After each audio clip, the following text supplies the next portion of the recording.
Welcome back to the channel, guys. If this is your first time here, my name is Keith. I made this channel to help men create their ideal lives through self-mastery. Be sure to subscribe to the channel so you don't miss any of my new videos. Now let's get straight into today's topic. The topic is how to stay motivated. No one seems to be able to figure this out, but I got a few steps here that will help you make sure that you stay motivated and you don't wind up like all the New Year's resolutioner types who go to the gym for a week and then vanish.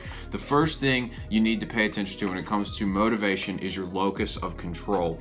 And what this is the concept of, do you believe that your actions are responsible for the results you're getting, or are you blaming outside forces? You're far more likely to be motivated to take action if you believe that your actions are actually directly causing the results in your life. This is a great example of why I tell people to go to the gym and why that's important, because what happens when you start building your body is you start to realize how much you can change your life simply by taking action, and then you start to apply that to other parts of your life. But basically, I mean, they've done studies on this.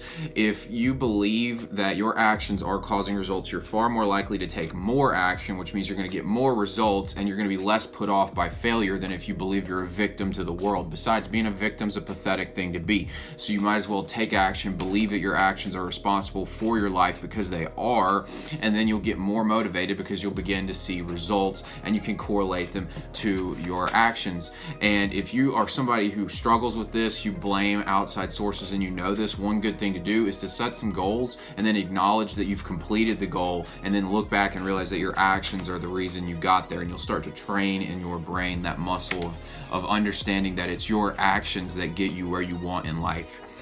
The second thing I've got down here is to focus on the process and not the goal, all right? Think about the ocean when it runs up against like a cliff face, all right? So over the course of millions of years, the ocean is going to deteriorate and erode that cliff face completely.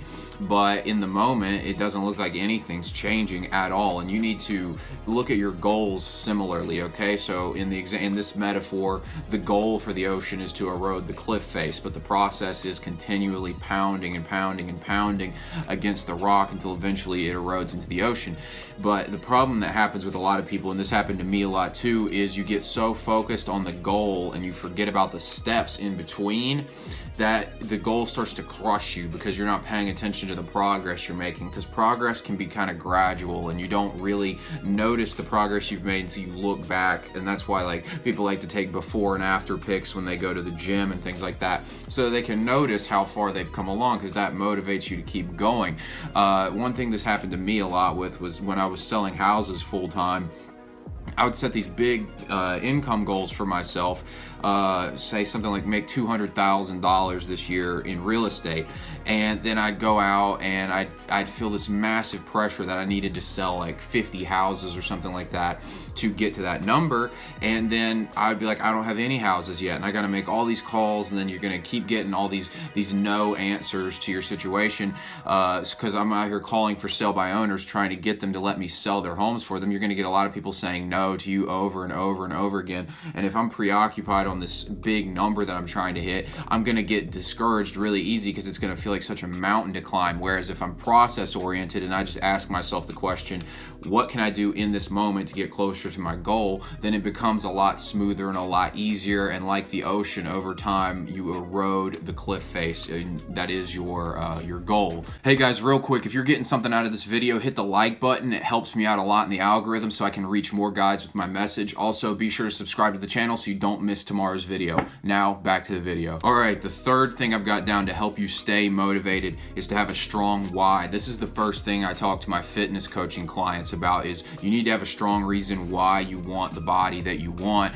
And that's because there's going to be days when you're not feeling that motivated. You're going to go to the grocery store and it's going to be really easy to pick up a pack of donuts or Doritos or whatever your favorite treat is that you shouldn't be having when you're trying to lose weight. And if you don't have that strong why reason behind your actions you're taking, you're going to easily quit the moment you run into an obstacle. This is why everybody says they want like $1 billion, but if you don't have a strong why behind why you want that billion, you're not going to go get it, because there's going to be tons and tons of obstacles and it's going to take years to get to. So if you don't have a strong why, you're not going to get it. And it applies to everything in your life. The why reason is the thing that drives you to get to your place. And it doesn't have to be something crazy deep. If you're trying to build your body up, it could be, I want to have a six-pack on the beach this summer and I want to look good for the girls on the beach, or whatever it is. It could just be something really shallow like that. Or even if it's something like you want to make $10,000 a month so that you can get some new car you want. Well, as long as that why reason is enough to motivate you when you don't feel encouraged and just inspired to take action, as long as it can motivate you in those circumstances, then it's strong enough. But having a why behind your behind your goals, and being clear on that and reminding yourself of that is key to maintaining motivation. Fourth thing I had down: remind yourself of your goals. I do something called method acting. Method acting is actually a Hollywood thing where a lot of actors, they'll try and embody the character that they're playing in a movie on a daily basis and really get into the person's mannerisms, get into the emotional state they're feeling.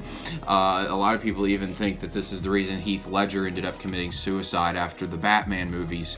But basically what I do with this is I have a script, essentially, of who I want to be. My goals are on there, so things like the apartment I want to have, the amount of money I want to make, how I want to make the money, and then I've got qualities that I want myself to exude as this person, and I spend every day trying to embody that character. I'll spend about 30 minutes reading over this, rehearsing it, trying to get into the mindset of who is this character, how is he feeling on a daily basis, and really start to embody this so you can remind yourself of your goals. Now, you don't have to do something that intense if you don't want to. Just maybe reviewing your goals every morning or thinking about them before you go to bed at night. Just continue to remind yourself of what you're doing, because otherwise you'll get lost in the clutter, because there's so much out there that you could be paying attention to, especially right now when everyone's trying to scare you about a coronavirus.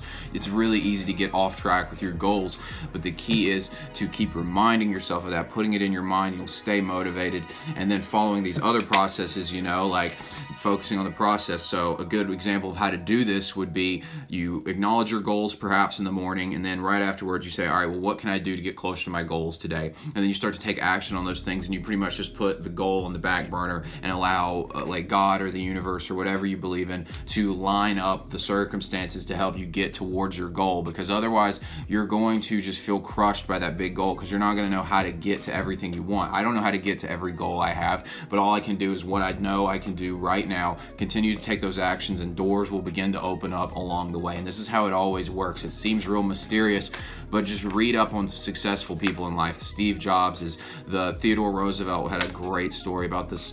Just a lot of successful people, they always have these simple twists of fate that will happen in their favor as long as they're just focused on the process and maintaining that goal and aiming in that positive direction. And along with that, when things start to open up for you, you're going to get more and more motivated. So guys, that's the only thing I've got on that. One last thing I do want to talk about, though, is the difference between discipline and motivation, because I think discipline is far more important than motivation, because you're not always going to be motivated.